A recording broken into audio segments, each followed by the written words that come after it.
তন্ত্রের জগতে সবাইকে স্বাগত জানাই।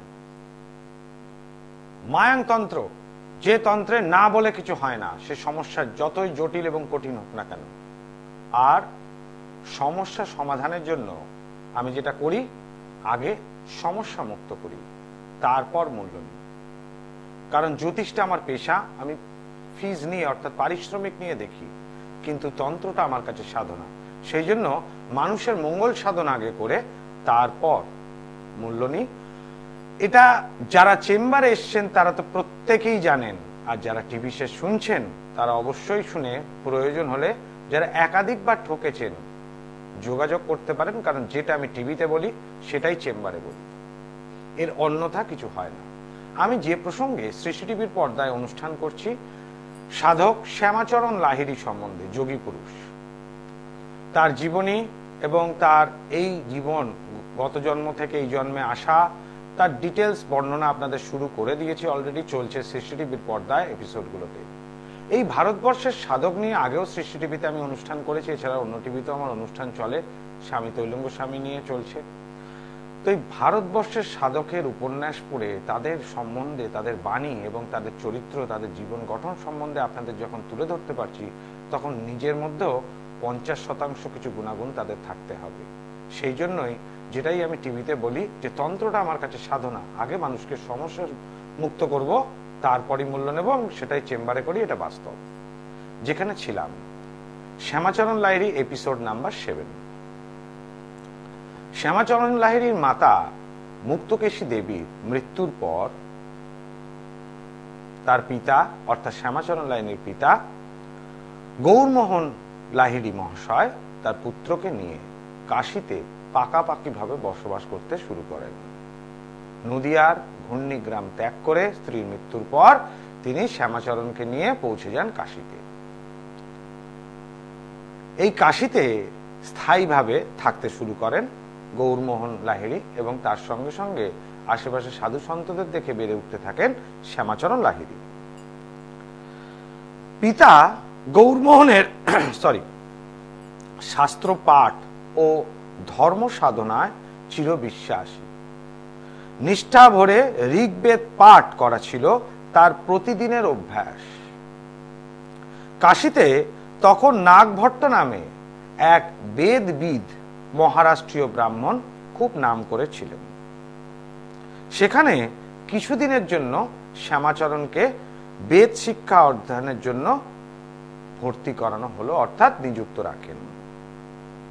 নিজ পুত্রের শিক্ষাদানের ব্যাপারে আধুনিক ভাবধারাকে তিনি কখনোই অগ্রাহ্য করেননি, যার জন্য শ্যামাচরণ লাহিড়ীকে আধুনিক শিক্ষায় আধুনিকতা তিনি করেছিলেন তার পিতা গৌরমোহন লাহিড়ী মহাশয়।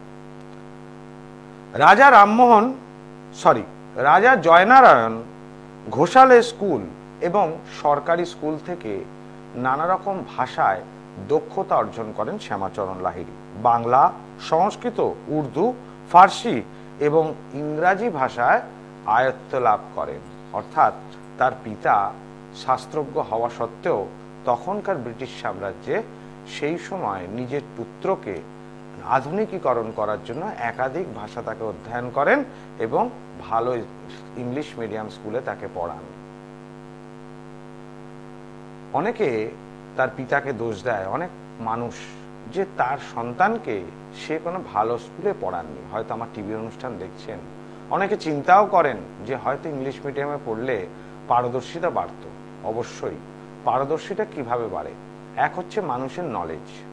কোনো মানুষ জন্মগ্রহণ যখন করছে, সে সুপ্রিম স্পিরিট নিয়ে জন্মগ্রহণ করেন, অর্থাৎ অতুলনীয় মেধাশক্তি, ঈশ্বর প্রদত্ত, সেটা পূর্বজন্মের স্বীকৃতি থাকে বা পুণ্যফল থাকে। আর অনেকে সেটা করেন না, কিন্তু একটা ভালো পরিবেশ বা ভালো অভ্যাসের দ্বারা যদি নিজেকে আদব কায়দায় তৈরি করতে পারেন, তাহলে প্রথমে সুবিধাটা পাওয়া যায় ইন্টারভিউ। যে কোনো কোম্পানিতে ইন্টারভিউ দিতে গেলে ইংলিশটা বাধ্যতামূলক, এবং আপনি ইংলিশ মিডিয়ামে পড়লে এই সুবিধাটা পাওয়া যায়। আমি কোনো এই ব্যাপারে ভিন্ন মত আনছি না, কিন্তু তখনকার আমলেই গৌরমোহন বাবু তার সন্তানের জন্য চিন্তা করেছিলেন। কিন্তু বর্তমান যুগে অনেক পিতামাতা এমন আছেন যে সন্তানের জন্য যথেষ্ট পরিমাণ চিন্তা করেন, আবার আমার নিজে চোখে দেখা অনেক পিতামাতা আছে সন্তান বেশি শিখে গেলে তাকে মানবে না, তাকে মান্যতা দেবে না, সন্তানের প্রতি একটা হিংসাও থাকে অনেক পিতামাতার। যাই হোক, 18 বছর বয়সে শ্যামাচরণকে বিবাহ বন্ধনে আবদ্ধ হতে হয়, মাত্র 18 বছর বয়সে। নববধূ কাশীমণির বয়স ছিল তখন মাত্র 8 বছর, অর্থাৎ শ্যামাচরণ লাহিড়ীর স্ত্রীর 8 বছর বয়সে তার সাথে বিয়ে হয়। শালিখার এক পণ্ডিত বংশে কাশীমণির জন্ম হয়। ছোটবেলা থেকে সৎ গুণের অধিকারী ছিলেন কাশীমণি দেবী। পরবর্তীকালে যোগাচার্য রূপে শ্যামাচরণ যে ভূমিকা গ্রহণ করেন তার সার্থক করে তুলতে এই পত্নীর সহায়তা কম নয়। অর্থাৎ ভবিষ্যতে যখন শ্যামাচরণ লাহিড়ী নিজেকে যোগীগুরু বা যোগ সাধনা তার শিষ্যদের মধ্যে বিলীন করেন বা এই সমস্ত কাজে যুক্ত থাকেন, তখন তার স্ত্রী তার প্রতি কৃতজ্ঞতা এবং অবদান, তাকে সহযোগিতা করার অনেকখানি থাকে। তার স্ত্রীর নাম হচ্ছে কাশীমণি। উত্তর ভারতের নানা স্থানে কাজ করতে করতে শ্যামাচরণ সেবা দানাপুরে বদলি হন। তখন তার বয়স 33 বছর। এই সময় হঠাৎ রানীক্ষেতে কর্ম উপলক্ষে তাকে আসতে হয়, এটা পূর্বে সূচনার সময় বলেছিলাম। এবং জন্মান্তরে গুরুকে আকস্মিকভাবে আবির্ভূত হয়ে আসেন তার সম্মুখে, অর্থাৎ তার জন্মান্তরের যোগীবর গুরুকে শ্যামাচরণ লাহিড়ী এই রানীক্ষেতের দ্রোণগিরি পর্বতে পান। লাহিড়ী মহাশয় তার গুরুজিকে বাবাজি বলে অভিহিত করতেন। অপরিমেয় সাধন শক্তি ও যোগ বিভূতির অধিকারী তিনি ছিলেন। মহাপুরুষের খ্যাতি ও সুনাম ছিল প্রচুর। কোন কোন সাধক তাকে ত্রম্বক বাবা বলে, আবার কেউ শিব বাবা বলে তাকে সম্বোধন করতেন। অর্থাৎ শ্যামাচরণ লাহিড়ীর গুরু এতখানি শক্তিশালী ছিলেন যে তিনি ভাগ্য এবং এমনকি টেলিগ্রামও পর্যন্ত পরিবর্তন করতে পারতেন, সেটা আগেও জানিয়েছি। এবং এখানে বিভিন্ন সাধক তাকে ত্রম্বক বাবা বা শিব বাবা বলে ডাকতেন। আসছি আমি কলার বন্ধুকে দেখার জন্য। জয় মা তারা। বলুন কে বলছেন, কোথা থেকে বলছেন? হুগলি থেকে। কি নাম? অজয় ঘোষ। মেয়ের সম্বন্ধে জানবেন না ছেলের সম্বন্ধে? আচ্ছা, জন্ম তারিখ অজয়? 1 জানুয়ারি 1985, তাই তো? জন্ম সময়?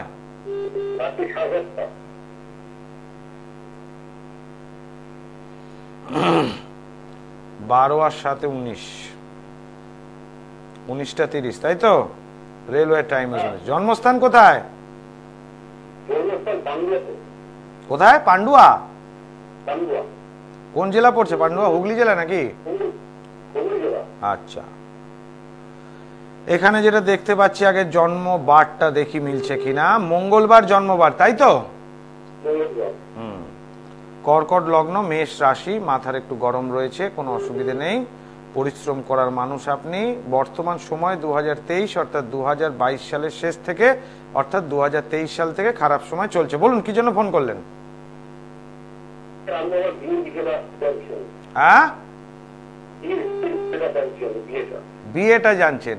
বিয়ে হয়েছে না হয়নি? আচ্ছা, বিয়ে হয়েছিল, ডিভোর্স হয়ে গেছে, তার মানে দ্বিতীয় বিয়ে আছে কিনা জানছেন, তাই তো? তা সেটাই বলতে হবে যে দ্বিতীয় বিবাহ জানতে চাইছি। প্রথম বিবাহ গণনা করার হাউস আলাদা হয়, আবার দ্বিতীয় বিবাহ গণনা করতে গেলে অন্য সিস্টেম দিয়ে গণনা করতে হবে, সেই একই রাশি লগ্ন ধরে গণনা করলে হবে না, তাই তো? জানা নেই মনে হয়, তাই তো নাকি? হ্যাঁ, জানা নেই। ওই জন্য বলতে হবে দ্বিতীয় বিবাহ বা তৃতীয় বিবাহ, এগুলো বলতে হবে, প্রত্যেকটার হাউস আলাদা হয়। এবার প্রথম বিয়েটা ডিভোর্স হয়েছে কেন দেখে নি একটুখানি।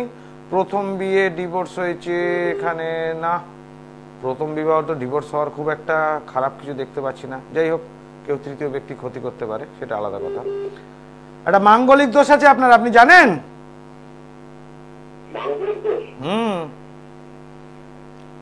এর আগে কোনো জ্যোতিষীর কাছে গিয়েছেন? আচ্ছা, তাহলে জানবেন কি করে মাঙ্গলিক দোষটা আছে? মাঙ্গলিক দোষ কথাটার মানে কি হয়? মঙ্গল গ্রহ যখন ডিস্টারবেন্স হয় তখন তাকে মাঙ্গলিক বলা হয়। কেন বলা হয়? মাঙ্গলিকের প্রথম এফেক্টটা বিবাহিত জীবনে পড়ে কেন, তার কারণটা বুঝতে হবে। যখন দেখবেন বিয়ের কার্ড সরবরাহ করা হয়, আপনি যখন বিয়ের কার্ড বিলি করেছেন আপনার, তখন আপনি বিয়ের কার্ডে মাঙ্গলিক কার্য বলে একটা কথা লেখা থাকে, জানেন তো এটা? তো মাঙ্গলিক দোষ বলিনি, বলেছি মাঙ্গলিক কার্য বিয়ের কার্ডে লেখা থাকে। মাঙ্গলিক কার্য মানে মঙ্গল জাতীয় কার্য, অর্থাৎ মঙ্গল হওয়ার কার্য। সেই মাঙ্গলিক কার্য তখনই ভালো হবে যদি কারুর মঙ্গল গ্রহের দোষ না থাকে।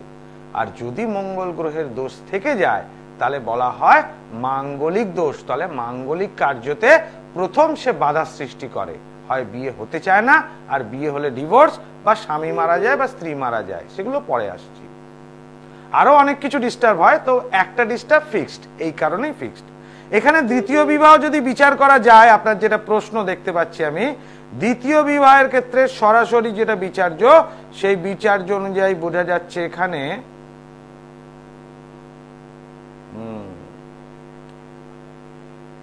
ভালো হবে, খারাপ হবে না। বয়স কত দেখি এখানে, আপনার বয়সটা বেরোলো কত, 1985, তাহলে 15 আর 24, 39 বছর বয়স, তাই তো? দ্বিতীয় বিবাহ খুব খারাপ হবে না, হ্যাঁ ভালোই হবে, তবে বউর পেছন পেছনে একটু ঘুরতে হবে, আর কিছু না। এখন দেখুন 2025 অব্দি কিন্তু খারাপ টাইম, বিয়েটা না করাই ভালো। হ্যাঁ, তারপর চেষ্টা করুন, 2025-এর পর করুন। 2024 অব্দি ওভারঅল খারাপ, 2025 সালে করতে পারেন। 24টা খারাপ আছে খুব, 25 সালে মাঝামাঝি পর থেকে চেষ্টা করতে পারেন। জয় মাতারা।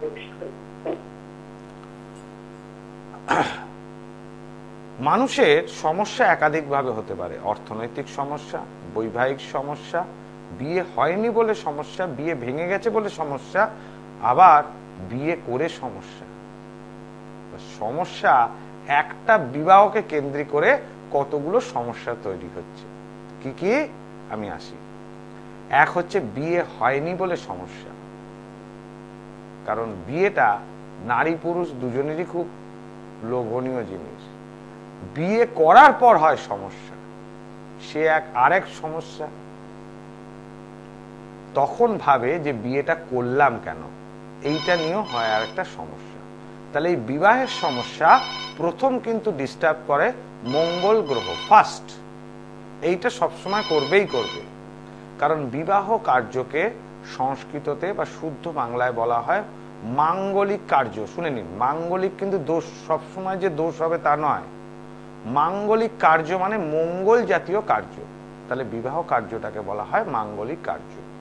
এবার কোনো জাতক বা জাতিকার উভয়ের ক্ষেত্রে যদি মঙ্গলের দোষ থাকে তাহলে বলা হয় মাঙ্গলিক দোষ। এবার মাঙ্গলিক দোষ থাকাতে কি হয়, মাঙ্গলিক কার্য সম্পন্ন যে সমস্ত কাজগুলো সেগুলো ভেঙে যায়, অর্থাৎ বিবাহিত জীবন অসুখের হয়। এইবার কি হয়, অনেকের ক্ষেত্রে একটা ভ্রান্ত ধারণা যে স্বামী স্ত্রী দুজনেই মাঙ্গলিক দোষ যদি থাকে তাহলে বিবাহ ভালো। আমি এরকম দেখেছি, দুজনে মাঙ্গলিক দোষ, বিয়ে টেকেনি। কেন টেকেনি? কারণ মাঙ্গলিক তখনই হয় 1, 4, 7, 8, 12-তে মাঙ্গলিক হচ্ছে, তাই তো? তাহলে এই অবস্থায় যদি বিচার করা যায় তাহলে তার মাঙ্গলিক মানে হচ্ছে জাতকের মাঙ্গলিক হয়তো দেখা গেল লগ্ন থেকে, জাতিকার মাঙ্গলিক দেখা গেল সপ্তম ভাব থেকে, তাহলে এইটা কিন্তু বিয়ে দেওয়াটা চলে, ডিস্টার্ব হবে না। কিন্তু জাতকের মাঙ্গলিক চতুর্থে, জাতিকার মাঙ্গলিক অষ্টমে, তাহলে সেক্ষেত্রে হবে সন্তান হওয়াতে এবং যে বাড়িতে অবস্থান করছেন অর্থাৎ শ্বশুর বাড়ির শাশুড়ি বা শ্বশুর মশাইকে নিয়ে নানা রকম প্রবলেম, তখন থেকে বিচ্ছেদ শুরু হয়, তাহলে ডিস্টারবেন্স। তাহলে কিছু কিছু মাঙ্গলিকের ক্ষেত্রে আছে স্বামী স্ত্রী মাঙ্গলিক হলে মাঙ্গলিক দোষটা কেটে যায়, আর কিছু কিছু ক্ষেত্রে আছে, বেশিরভাগ ক্ষেত্রে এটা দোষ দুজনের থাকলে দুজনকেই কাটাতে হয়। জয় মা তারা। জয় মা তারা। নমস্কার, বলুন কে বলছেন, কোথা থেকে বলছেন? আচ্ছা, কি নাম তোমার? আগে তোমার নাম শুনি, কি নাম? সিনিতা ঘোষ। আচ্ছা, কে নাম রেখেছে তোমার? আমার পিসির বাড়ি গেছিল। পিসির বাড়ির লোক, বাহ, আনকমন নাম। বলো জন্ম তারিখ বলো সুনিতা। 19 আগস্ট 2003। 19 আগস্ট 2003। তার মানে এখন 21 বছর বয়স, তাই তো? হয়নি এখনো, হবে? হবে। টাইমটা বলো মা। রাত 8:30টা। জন্মস্থান কি ওখানেই বালুরঘাটে? হ্যাঁ হ্যাঁ, বালুরঘাটে। আচ্ছা, তুমি ওখান থেকে ফোন করছো? হ্যাঁ। মঙ্গলবার জন্মবার তোমার? হ্যাঁ। প্রশ্ন করো মা, কি নিয়ে তোমার প্রশ্ন? প্রশ্ন বলতে আমার এখন একটু আমার পড়াশোনা আমার স্টাডি লাইফে একটু প্রবলেম চলছে, তো ওটা কি প্রবলেম চলছে আর কি নিয়ে পড়ছো বলো আমাকে। আমি এখন বিএসসি নার্সিং করছি। BSc nursing? হ্যাঁ। এইবার তুমি যে নার্সিংটা করছো, সেই নার্সিংটা নিয়ে প্রবলেম হচ্ছে কি? তুমি নার্সিংটা করতে পারবে না বলে চিন্তা করছো, না নার্সিং যে পরীক্ষাগুলো দিচ্ছ সেগুলোতে পারছো না? কোনটা? হ্যাঁ, পরীক্ষাগুলো টাফ হচ্ছে, পুরো টেনশনে থাকছি। আচ্ছা, টেনশন হচ্ছে। এইবার ঠিক তো এটা কমপ্লিট করার পর কাজ পাবো।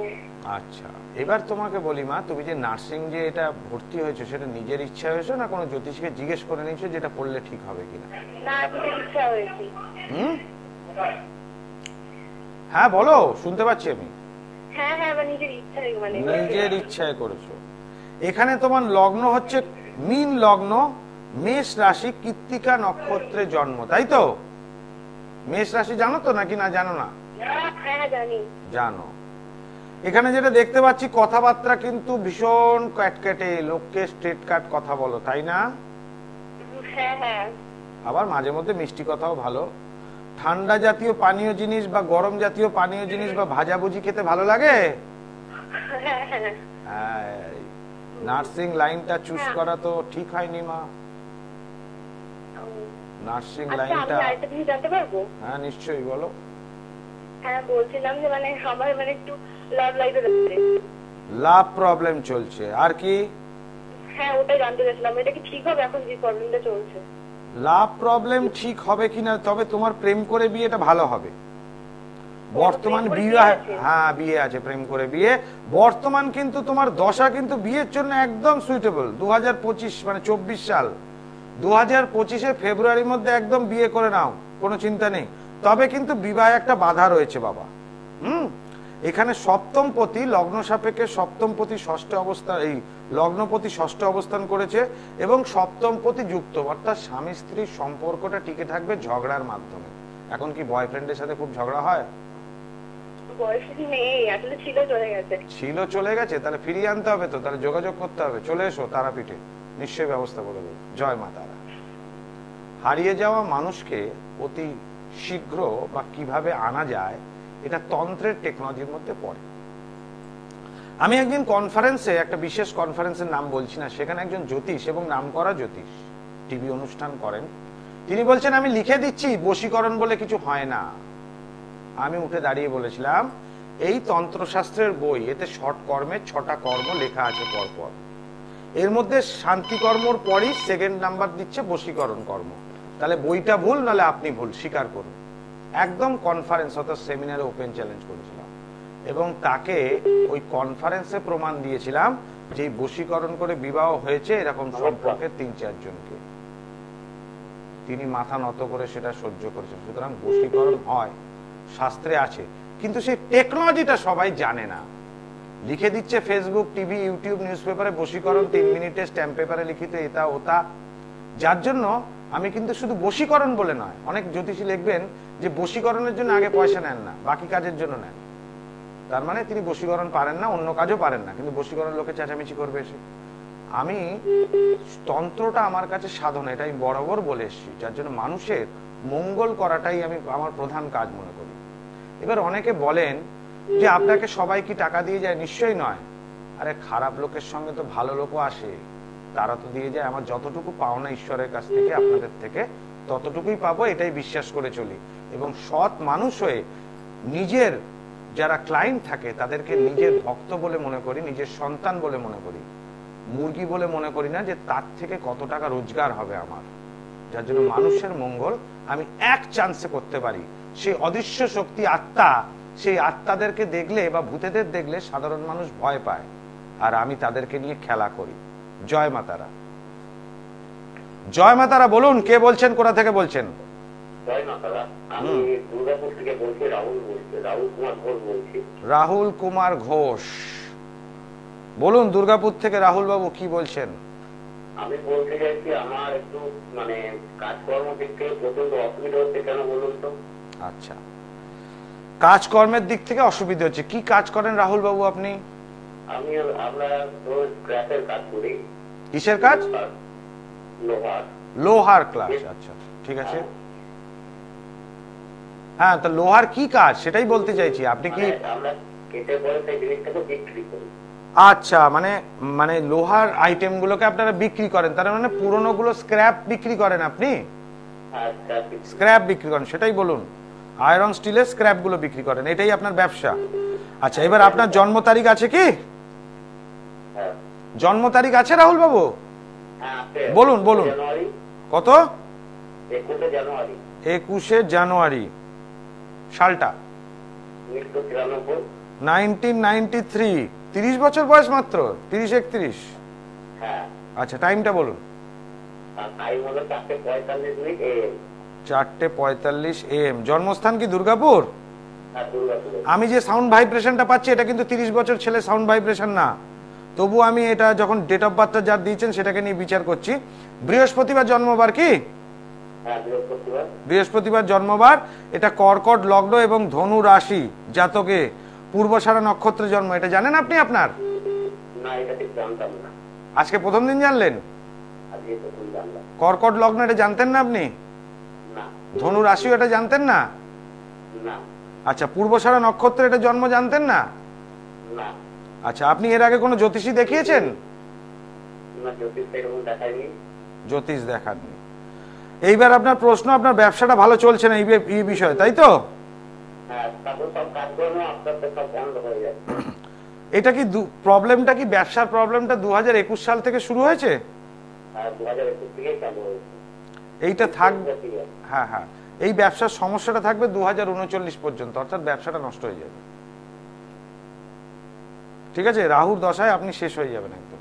বর্তমানে রাহুর দশা এবং রাহু নিচস্থ আপনার হরোস্কোপ অনুযায়ী, রাহু আপনাকে শেষ করে দেবে এক্ষুনি। আপনার এইখানটা একটু প্রতিকারের প্রয়োজন আছে, নইলে কিন্তু দাঁড়ানো যাবে না, একদম শেষ হয়ে যাবে, একদম জিরো।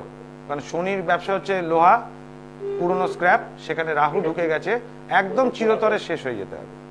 এর জন্য যোগাযোগ করতে হবে, বর্ধমানে চলে আসবেন। জয় মা তারা। কন্ট্রোল রুম থেকে বলছে টাইম শেষ। এই যে আমার জ্যোতিষ প্রেডিকশন, এই প্রেডিকশনটা একদম নির্ভুল, অর্থাৎ বিচারটা যে ড্যামেজটা কোন জায়গায় হয়েছে সেটা আমি বার করি এক চান্সে এই বিচার দ্বারা, সেটা 5 মিনিটে হোক আর 50 মিনিটে হোক, এক্সাক্ট ড্যামেজ জায়গাটা কোন জায়গাটা হয়েছে, অর্থাৎ কোন জায়গাটা সমাধান করলে বা সংশোধন করলে ঠিক হবে। আমি বলি মানুষের জীবনে সমস্যা 3টে কারণে হয়: গ্রহগত কারণ, বাস্তুগত কারণ, আর 3 নম্বর হচ্ছে তৃতীয় ব্যক্তি দ্বারা কেউ ক্ষতি করে থাকলে। তাহলে অবশ্যই 3টের মধ্যে তো একটা হতেই হবে, না হলে তো মানুষের জীবনে সমস্যা হবে না, এবং প্রত্যেকটা মানুষেরই হয়। যার জন্য এই যে সমস্যার সমাধান কিন্তু এক চান্সে করি এই যে তারাপীঠ মহাশ্মশানে, এবং প্রত্যেককে এই যে যজ্ঞে দেখছেন, যজ্ঞের ধারণ ছাড়া প্রতিকার করি, অর্থাৎ কিছু পড়ানোর দরকার নেই, কিন্তু প্রতিকার পাবে। জানি কোন গ্রহ বা কোন আত্মাকে টানলে সেই ব্যক্তির ধারণ ছাড়া প্রতিকার হবে। আর অতি অবশ্যই আচার্য পলাশের মেটাল ট্যাবলেটে যে কোনো সমস্যার সমাধান প্রতি পূর্ণিমায় নিজ গৃহ মন্দিরে এবং প্রতি অমাবস্যা তারাপীঠ মহাশ্মশানে আমার মহাযজ্ঞ থাকে। আজকের মতো এখানে বিদায় নিচ্ছি, আবার আসবো আগামী দিন লাইভ অনুষ্ঠান নিয়ে, এবং শ্যামাচরণ লাহিড়ির বাকি অংশটুকু বলবো। ওম সর্বমঙ্গল মঙ্গলে শিবে সর্বার্থ সাধিকে শরণ্যে ত্রম্বকে গৌরী নারায়ণী নমস্তুতে। দূর আর দূরে নেই অচেনা আচেনা, তাই অচেনাকে জানতে প্রান্তে বা সীমান্তে চোখ থাকবে শুধুমাত্র সৃষ্টিতে, কারণ সৃষ্টি টেলিভিশন এখন